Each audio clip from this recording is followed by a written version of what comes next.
Jaya Radha Madhava Kunja Bihari.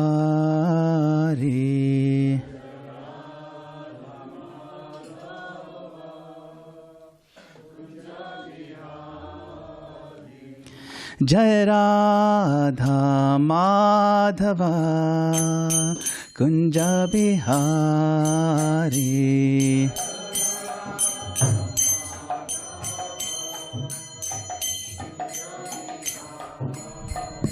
Jaya Gopi Jana Vallabha Girivaradhari.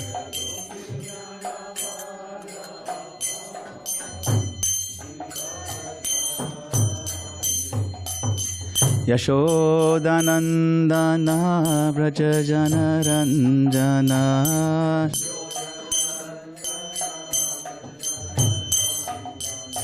Yashodanandana Vrajajana Ranjana. Jamunatira Vanachari.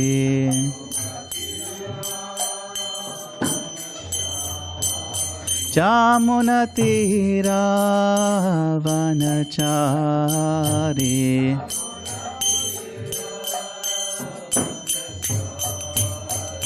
Jaya Radha Madhava Kunja Bihari.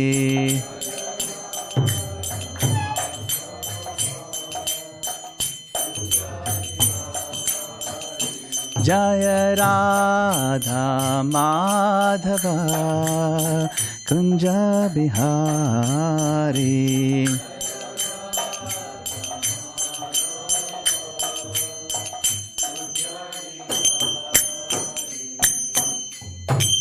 Shri Radha Madhav ki, Shri Radha Giridhari ki, Jai Srila Prabhupada ki, Granthara Srimad Bhagavatam ki, Jai Go Pranande, Hare Krishna. Om Namo Bhagavate Vasudevaya.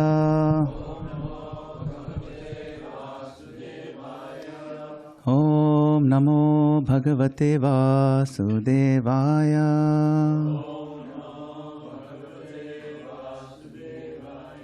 Om Namo Bhagavate Vasudevaya.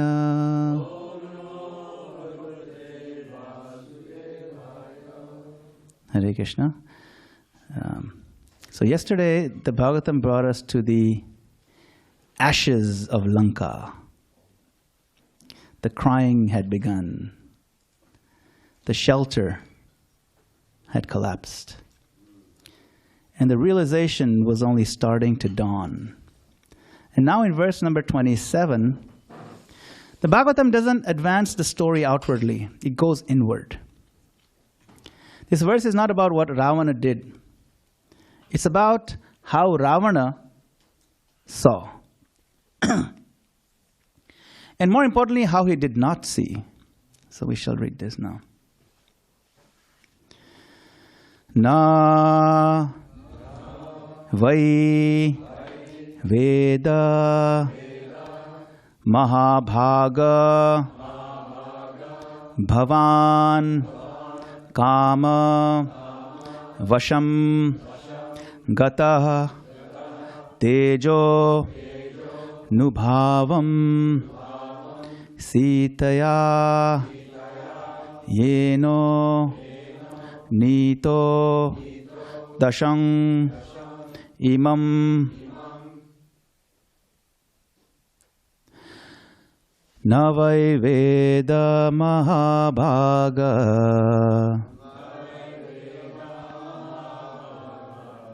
Bhavan Kama Vasham Gata Tejo Nubhavam Sītaya Yeno Nito Dashamimam Navai Veda Mahabhaga Bhavan kama vasham gata tejo nubhavam Sītāya yena nito dashamimam.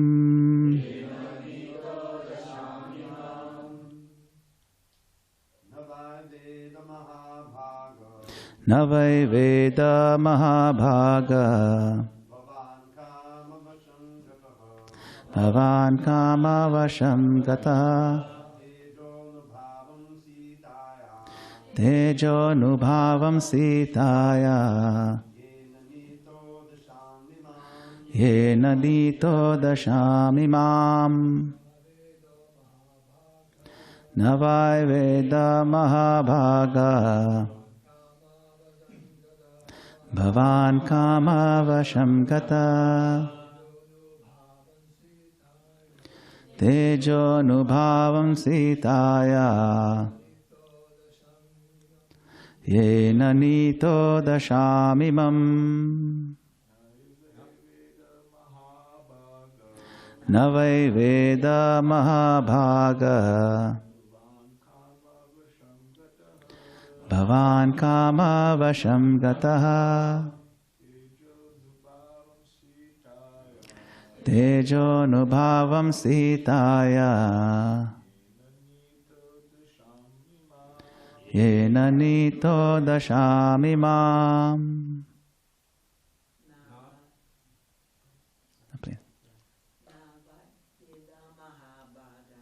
Navai Veda Mahabhaga Bhavan Kama Vashangata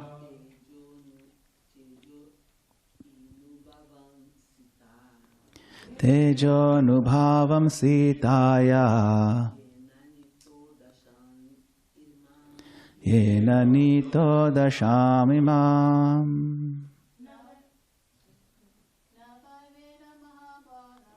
Navai Veda Mahabhaga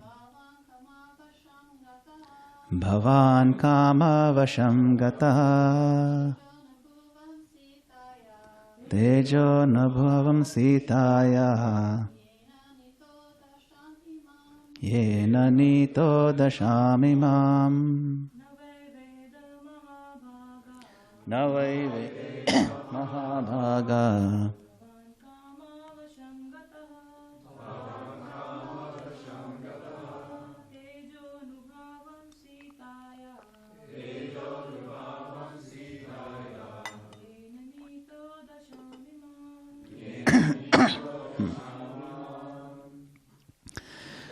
Na, not. Vai, indeed. Veda, did know. Mahabhaga, O greatly fortunate one. Bhavan, yourself. Kamavasham, influenced by lusty desires. Gata, having become. Teja, by influence. Anubhavam, as a result of such influence. Sītāya, of Mother Sītā. Yena, by which. Nita, brought into. Dasham, condition. Imam, like this destruction. Translation and purport by His Divine Grace, A.C. Bhaktivedanta Swami Srila Prabhupada. Srila Prabhupada ki jai. O greatly fortunate one. This is, by the way, this is Mandodarī, the wife, the widow now of Rāvaṇa, speaking to the dead body of Rāvaṇa. She calls him the greatly fortunate one. Just got whacked. O greatly fortunate one, you came under the influence of lusty desires, and therefore you could not understand the influence of Mother Sītā. Now because of her curse, you have been reduced to this state, having been killed by Lord Rāmacandra. Purport. Not only was Mother Sītā powerful, but any woman who follows in the footsteps of Mother Sītā can also become similarly powerful. Yeah, that's big. There are many instances of this in the history of Vedic literature. Whenever we find a description of ideal, chaste women, Mother Sītā is among them. Mandodarī, the wife of Rāvaṇa, was also very chaste. Similarly, Draupadī was one of 5 exalted, chaste women. As a man must follow great personalities like Brahmā and Nārada, a woman must follow the path of such ideal women as Sītā, Mandodarī, and Draupadī. By staying chaste and faithful to her husband, a woman enriches herself with supernatural power. It is a moral principle that one should not be influenced by lusty desires for another's wife. Matravat paradareshu. An intelligent person must look upon another's wife as being like his mother. This is a moral injunction from Chanakya Shloka. Matravat paradareshu, paradravyeshu loshtravat, atmavat sarvabhuteshu, ya pashyati sa pandita. One who considers another's wife as his mother, another's possessions as a lump of dirt, and treats all other living beings as he would himself, is considered to be learned. Thus, Rāvaṇa was condemned not only by Lord Rāmacandra, but even by his own wife, Mandodarī. Because she was a chaste woman, she knew the power of another chaste woman, especially such a wife as Mother Sītā Devi. Purport ends here. Om Ajnana Timirandasya Jnana Anjana Shalakaya Chakshamitam Yena Tasmai Shri Gurave Namah. I was born in the darkest ignorance, but by the mercy of my spiritual master who opened my darkened eyes, I am now here. I offer my obeisances unto his lotus feet. I offer my obeisances unto all the devotees gathered here as well, and seek your kind blessings and permission that I may reach Srimad Bhagavatam in your presence.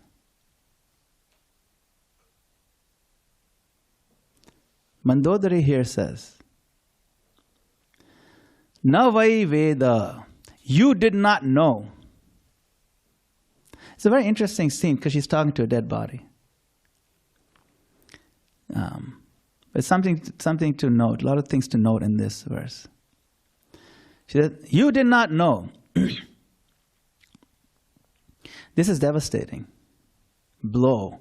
It's a devastating blow to the ego of Rāvaṇa. Rāvaṇa knew the Vedas. He knew mantras. He knew austerity. He knew strategy. And he had 10 heads. He had massive capacity. That's how much he knew. He had different heads for different branches of knowledge because, it's interesting. So she started out saying, you do not know. To a person who's great pride in how much he knows. Now, Bhagavatam makes a razor-sharp distinction. Information is not perception.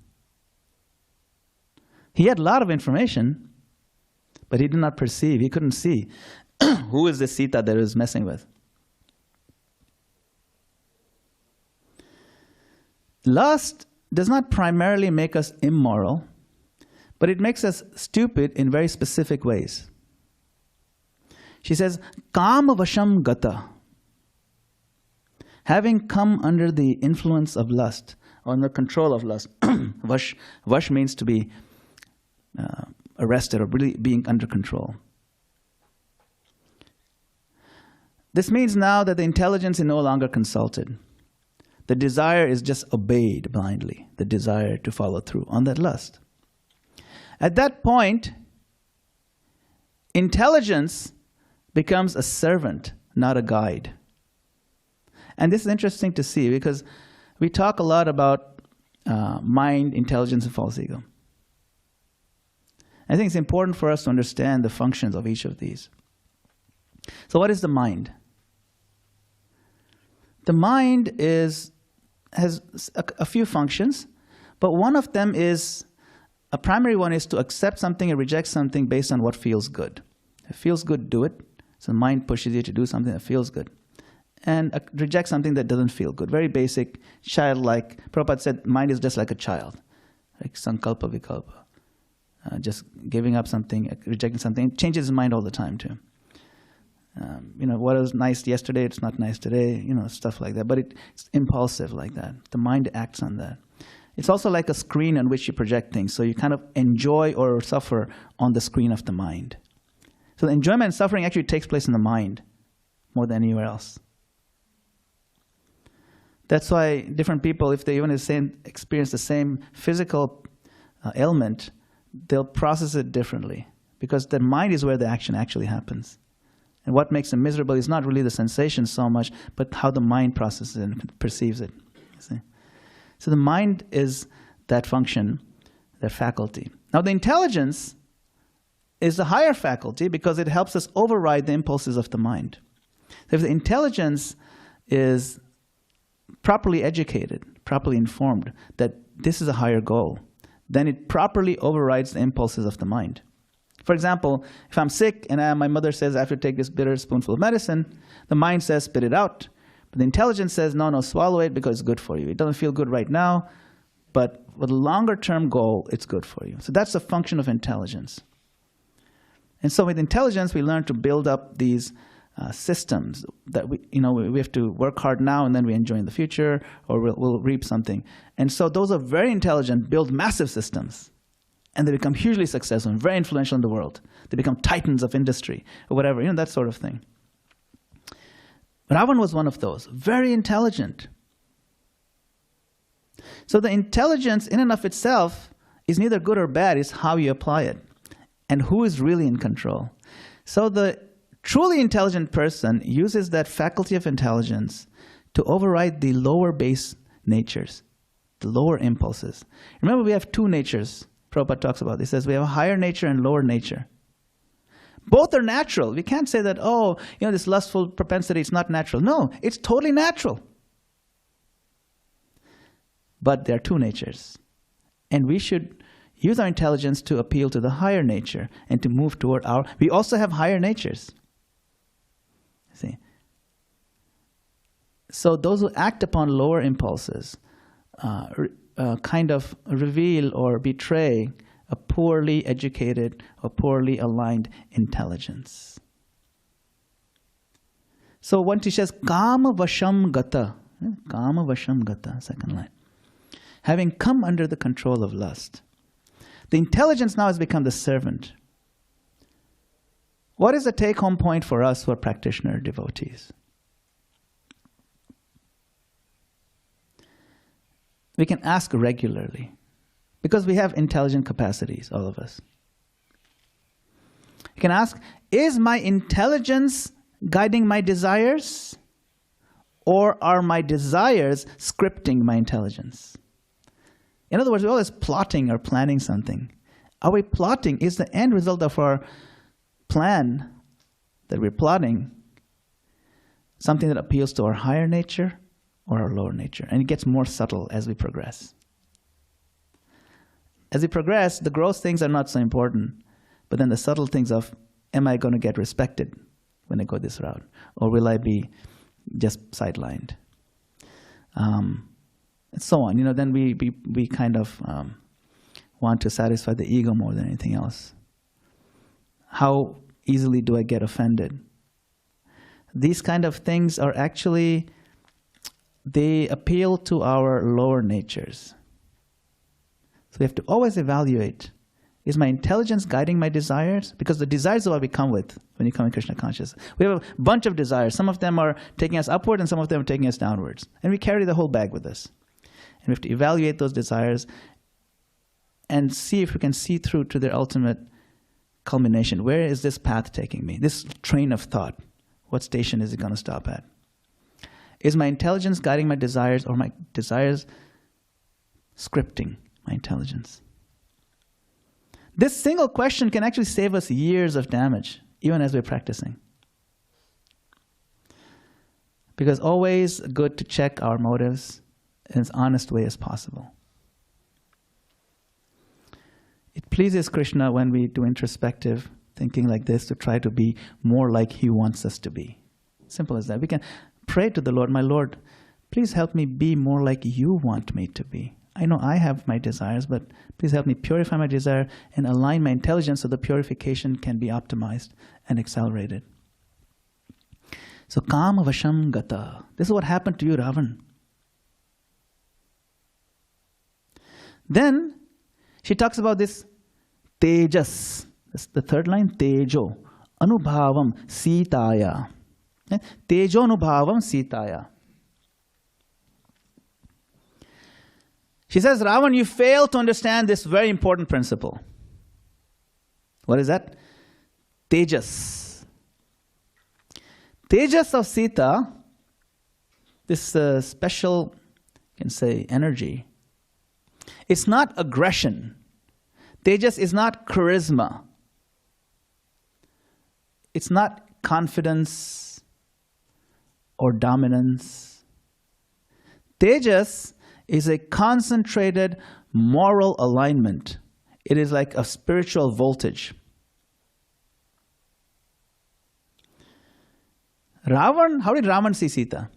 Rāvaṇa saw Sītā as beautiful, isolated, vulnerable. What did he not see? What did he fail to see? This is what she's telling him. You failed to see these aspects of Sītā, Rāvaṇa, with your 20 eyes. What did you fail to see? Immovable fidelity, inviolable dharma, and contained desire. And when you have contained desire, it turns into fire. Focused, pure desires.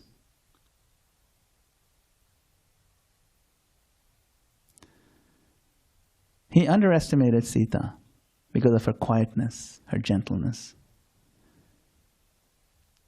He didn't know who she was. All he saw was the externals.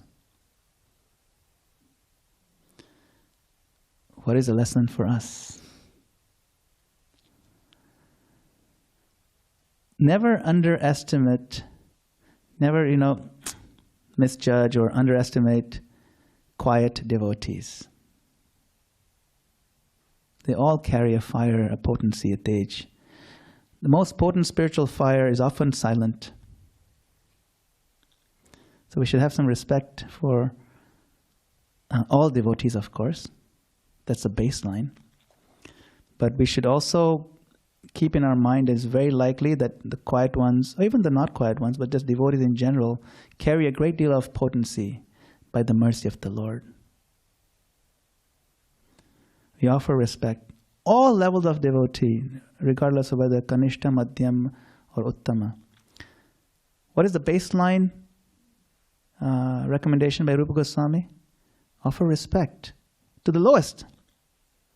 To the lowest, you don't look at them with disdain just because they are not very good devotees or they don't know how to treat people nicely. We don't look at them with disdain, actually. He says to them, what do? You offer respect from a distance. Not disdain from a distance, respect from a distance. Of course, we should also try not to stay in our Kanishta level ourselves. We should try to move upwards, at least come to Madhyama, try to find what is it makes someone a Madhyama and move toward that. And then when we see other Madhyama devotees and we want to be friends with them, we want to be closer to them, we want to learn from them, we want to interact with them, exchange, perform loving exchanges and so on. But we don't underestimate devotees in general. So this is a lesson for us. Why was Sītā Devi's power completely invisible to Rāvaṇa? Because Sītā Devi never raised her voice. She never threatened.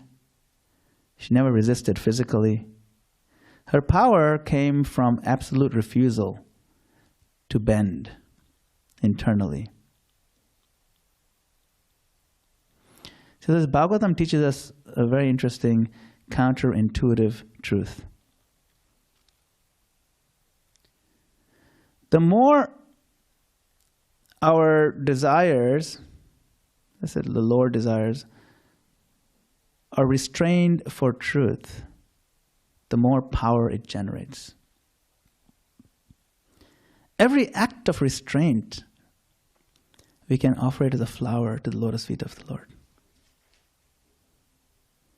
It pleases Krishna when we have a choice to succumb to our lower desires, and we make the right choice, and we choose not to, and say, my Lord, I could have gone the wrong path today, but I offer this act of restraint unto your lotus feet as a flower. It pleases the Lord. The Lord knows what we're struggling with. He knows more than we know. So the more we restrain our desires, the more power it generates. Modern culture teaches us the opposite, unfortunately. It's a lie. It's like the more you give in to your desires, the more peaceful you'll be. But that's not the fact. We see. Otherwise, everybody will be so peaceful, they'll be happy, and be dancing on the streets and hugging each other. No, that's what happens. Just fighting each other and invading countries and things like that. Modern culture teaches the opposite, but we know that's a lie. The take-home point for us, it's quite a few, that let us, of course, making progress in spiritual life is always about a little bit of struggle, trying to overcome our lower natures. Some of the biggest challenges is to even acknowledge our lower natures. We tend to deny them. We tend to be defensive about it. So it's not easy to do, but let's see if we can evaluate ourselves every single day, question our motives in what we do, question our approach in how we speak and what we say. We want to generate spiritual power in our hearts, not for a selfish reason, but so that when push comes to shove in the future, that power will come to help us. Dharma rakshati rakshitaha. If you protect dharma, your principles, then when time comes, the principle will come to protect you. It's a very interesting statement. So power is not produced by these kind of outwardly expressions. It's produced by aligning ourselves internally to our spiritual values. Because the battles really are within here. The external battles are not the real battles for us.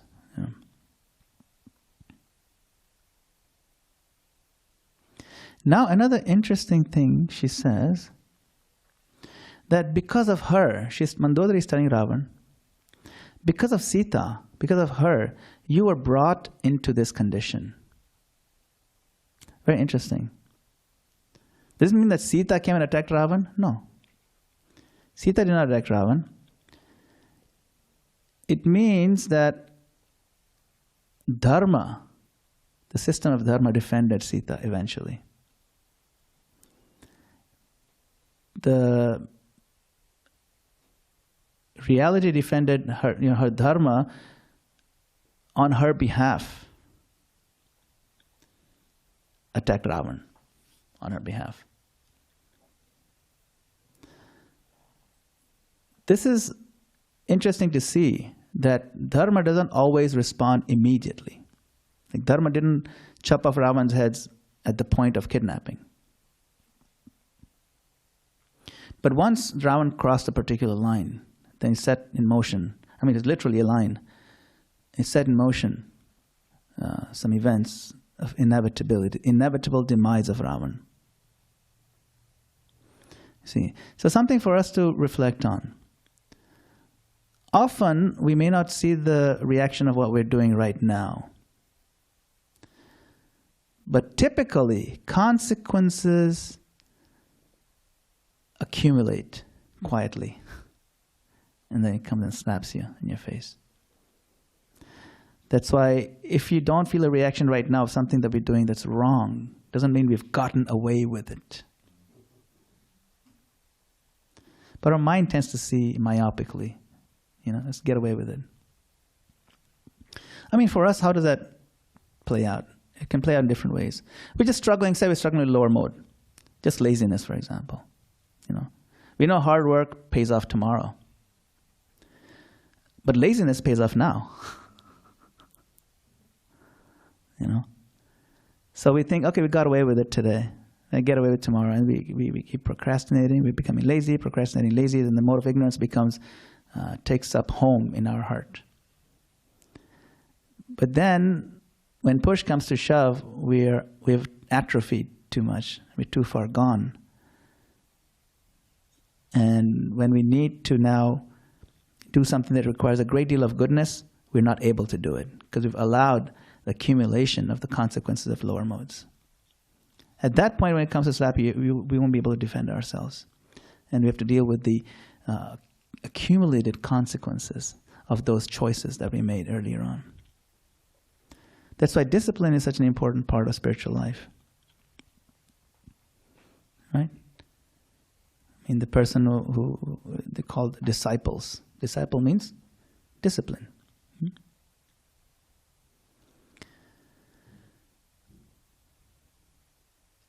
Now, Prabhupada talks in the purport quite a bit about this notion of chastity. He lists 3 very chaste ladies: Sītā Devi, Mandodarī, and Draupadī. What is this chastity?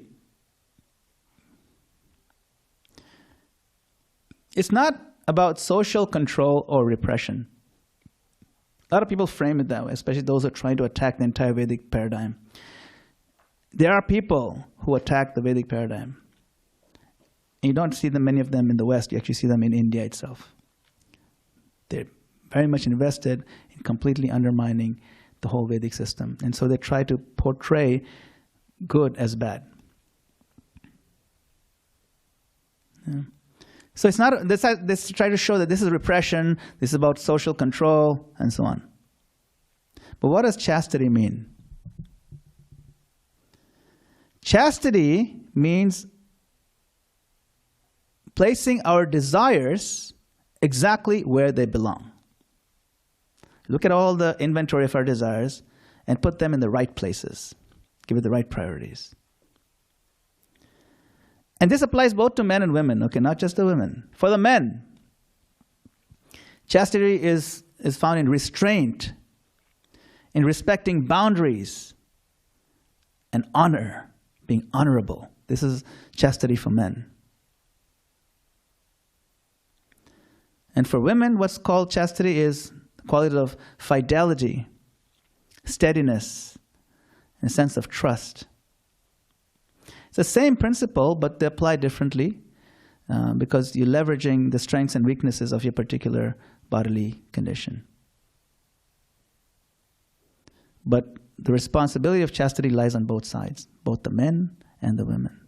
It's not that only women have to be chaste. Oh, look at this list. It's only women listed, so men can do anything they want. No. Men also have to be restrained, have to uphold honor, have to protect, have to set boundaries or respect boundaries, protect them, and so on. Chastity is not denial. Chastity is precision, precise application or alignment of our desires with the higher goals of human life. That's all. It's not a repressive ideology where a whole system gets some kind of morbid pleasure in seeing half the population squirm under oppression. Some people try to portray it that way.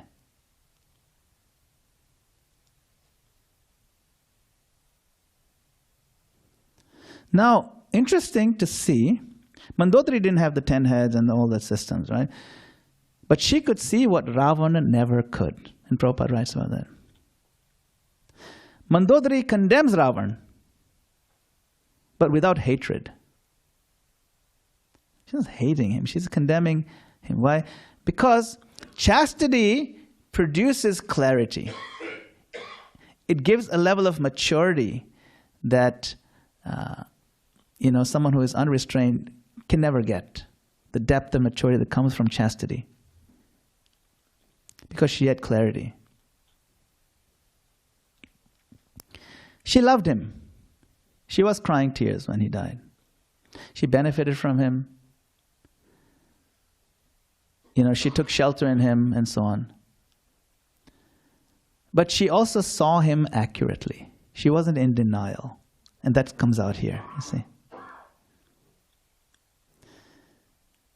So, we can distort any good quality. It's in our nature. Lust can distort loyalty. You think we're being loyal to a particular thing. But if you're viewed through a sense of lust, then your loyalties can get misaligned and distorted. Chastity purifies loyalty, put in the right place. So what's the take home? It's very interesting. It's a very sophisticated and complex situation here. Because Mandodarī loves Rāvaṇa. She benefited from him. But she could also tell him the truth. And by the way, it's not that only after he died that she's talking to him now. It's bad that you did it. Even when he was alive and when he was planning and plotting kidnapping of Sītā and when he got her, she told him, don't do this. This is really bad. She was his main wife, like the queen, right, empress. And she was insisting. She wasn't afraid to tell him. Of course, he didn't listen to her, but she wasn't afraid to speak up even then.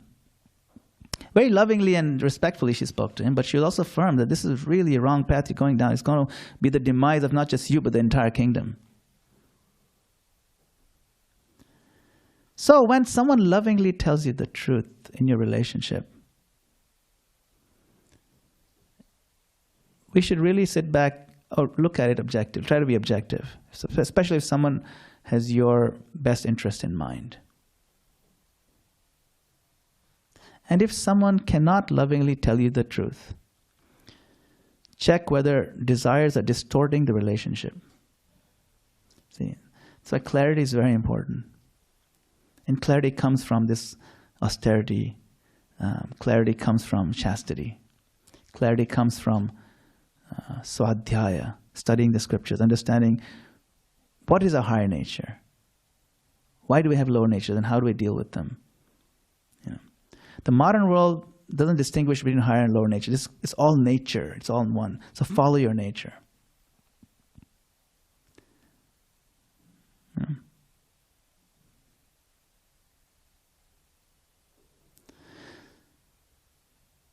Prabhupada quoted, he's quoted this a lot, Chanakya Shloka, Matravat Paradareshu. Seeing another spouse as one's mother is not repression. It is actually optical correction. When we're children, we actually see it properly. And then we need to wear glasses after that because our eyes go bad. So we need to put these proper lenses. Oh, mother. Not like, oh, it's the object of my exploitation. It's very important to put on these glasses of correction, optical corrections. Matravat paradareshu.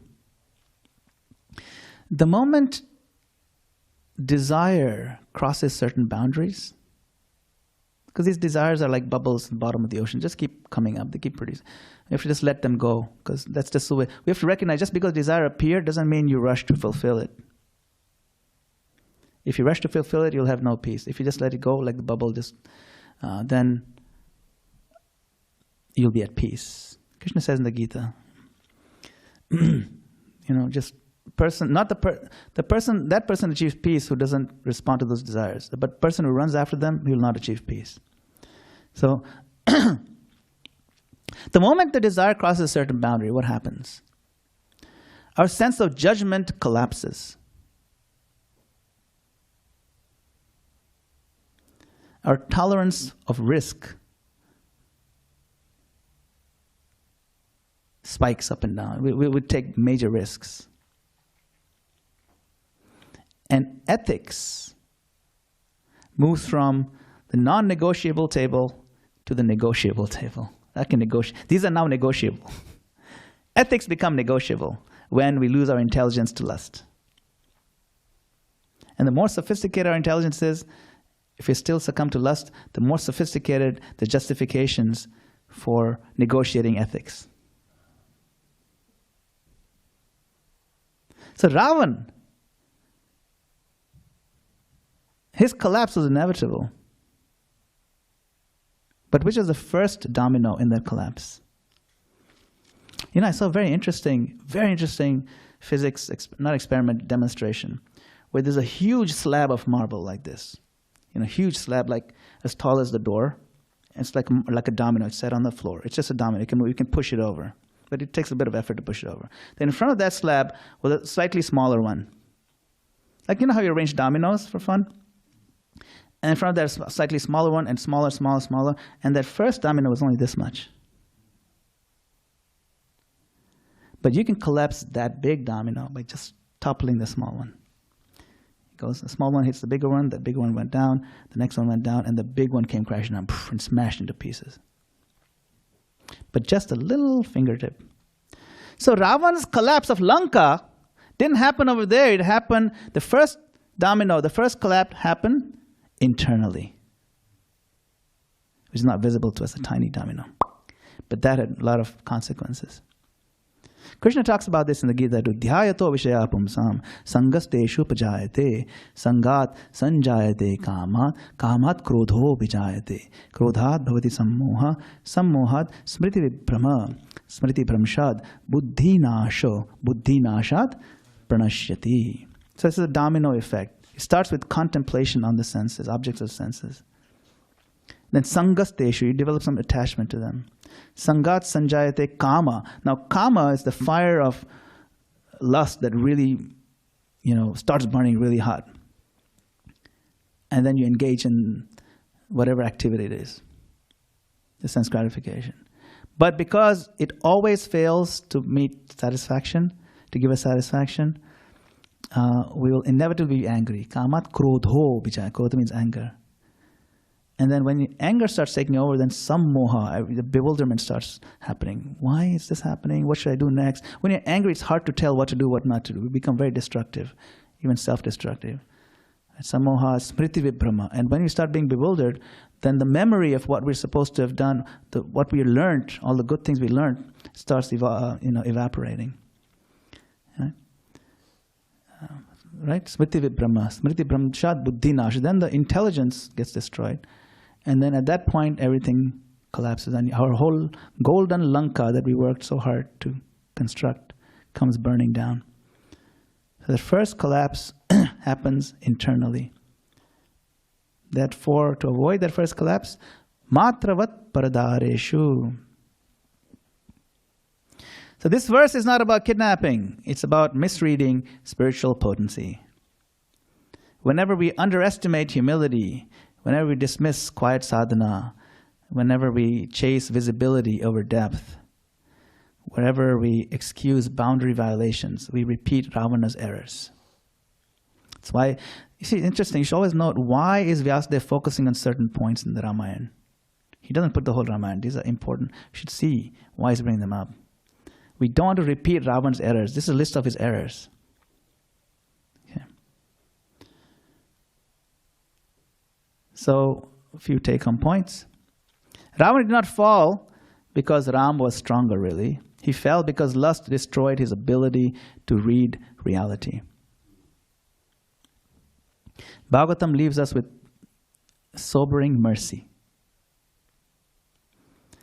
We are allowed to learn this lesson without destruction. And that's our good fortune. We don't need to destroy ourselves to learn something important. We learn by looking at somebody else's destruction. I'm not going to go down that road.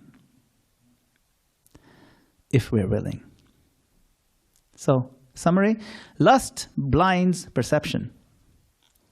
Tejas, the power of Sītā Devi, arises from restraint. Quiet devotion is potent. Dharma defends itself. Boundaries protect intelligence. Chastity clarifies vision. internal collapse precedes external losses. And bhakti grows strongest where our desires are governed. So these are some of the conclusions we can take from this very powerful verse. Thank you, Srila Prabhupada ki Jai. Hare Krishna. Thank you for your kind attention, your valuable time. I really appreciate it. Yes. Draveda Prabhu.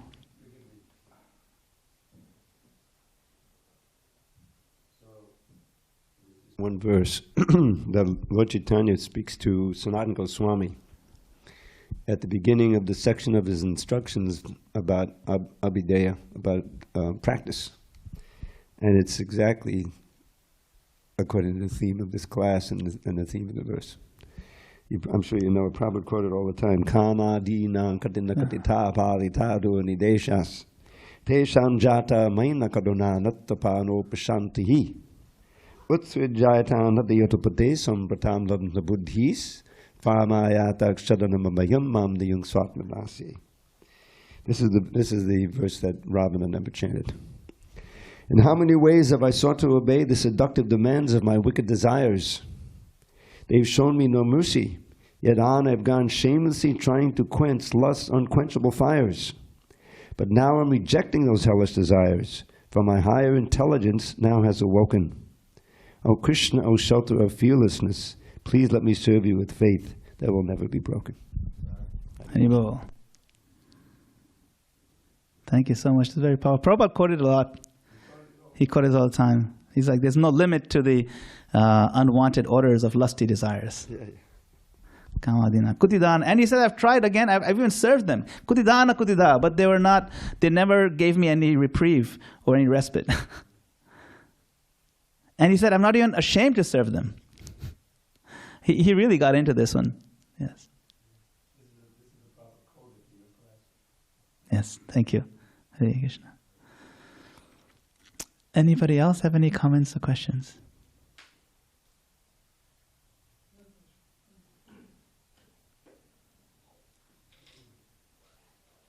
I have a question, Prabhu. We're talking about chastity and the relationship between, let's say, husband and wife. Mm-hmm.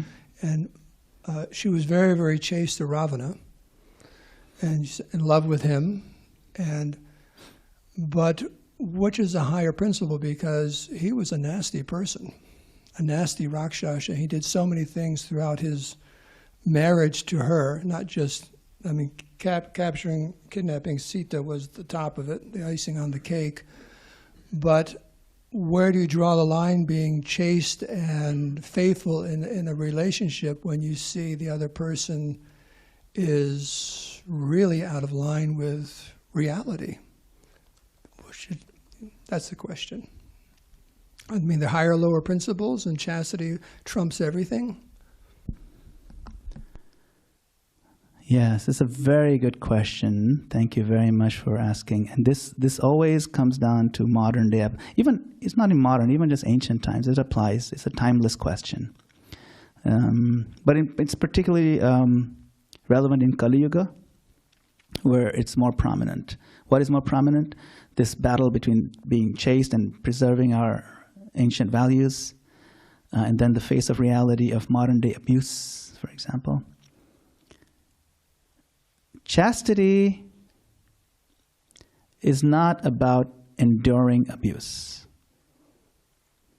It's not about enabling this adharmic behavior or suppressing conscience or remaining silent when harm is ongoing or confusing fear and dependency and unhealthy dependency with devotion. According to Bhagavatam, let me see, this one. Well, according to Bhagavatam, chastity, like in this verse, right? Chastity means alignment of one's loyalty with dharma, not blind loyalty to a person. The distinction is clear. It's actually very important that dharma always comes first, even before relationships. A relationship is meant to be a vehicle for dharma. When it becomes an obstacle to dharma, then something must change. So now Mandodarī, in this case, Like you said, Ravana was a very nasty guy, and he was. Mandodarī and the queens, he actually treated them pretty nicely until the Sītā incident. They were living in palaces, and they were treated well. He wasn't really abusive or anything. Yeah, I mean, he had many other wives, but that's just part of that. The system was like that. She didn't see that as abuse as such, but she did speak up when he was going down the path of destruction, right? So remaining faithful to dharma may look like certain, like, what does that look like? It may look like staying. It may also look like leaving. If it's necessary to leave, then better to leave. You see, depending on the situation, it is better to leave. Or it could be setting boundaries and reevaluating the relationship. The chastity comes out in different forms like this, right? Loyalty to dharma, loyalty and alignment to dharma can look like different things depending on the situation. Sometimes it could mean staying and sorting it out, and sometimes there's no other option but to leave. Sometimes it means, sitting and setting the boundaries. Sometimes it could mean sitting and demanding accountability, seeking protection where necessary, escalating to the right authorities where necessary, and so on. Leaving a bad relationship can be an act of chastity, because dharma is sophisticated and complex. Why? Because if staying would violate dharma, then leaving is following dharma. Right? I mean, you can see, for example, let's just forget about the husband-wife part. Look at the chastity of brothers' relationship. Vibhishan, as the brother of Ravana, it's his dharma to stand by his brother and fight, like Kumbhakarna did. Kumbhakarna gave his life for Ravana in the war. But for him, the higher dharmic principle was to leave the side of his brother, and he did so. And that doesn't make him unchaste. In fact, that situation is so sophisticated or so complex, or people make a complex issue out of it, that in normal Indian parlance, like if in Indian families or regular Indian people, when they talk, they said, oh, he turned out to be a Vibhishan. They don't say that in a good way. They say that he threw his family under the bus. Isn't it? Right? In our family is so nice, but that rascal turned out to be a Vibhishan. Even though Vibhishan is the glorious one. So that's normal parlance. Why? Because so much, this family unity is so much respected and adored in Indian culture, that Vibhishan is seen as a betrayer, a traitor. See? Never go against the family, right? That's the Godfather. Never go against the family, right? That principle is very strong. So that's why dharma is sophisticated. But you can see how in this situation with Vibhishan, he left. So leaving was an act of dharma. He didn't say, no, chaste means chaste. I have to stay with my brother, even though I don't agree with him. But no, he left and he fought on the other side. And he's the one who brought down Ravana, because he told Ram where to shoot. You see? So that's interesting. So your question is a good one. And when we try to apply these dharmic principles in modern, sophisticated, complex relationships, we really have to parse things out. And it's not easy to do. I'm not going to say there's an easy formula to where to apply, how to apply chastity. All I'm saying is chastity looks like different things in different circumstances. Is that okay, Prabhu? Yes, thank you. All right. Thank you very much. Srila Prabhupada ki Jai. Hare Krishna.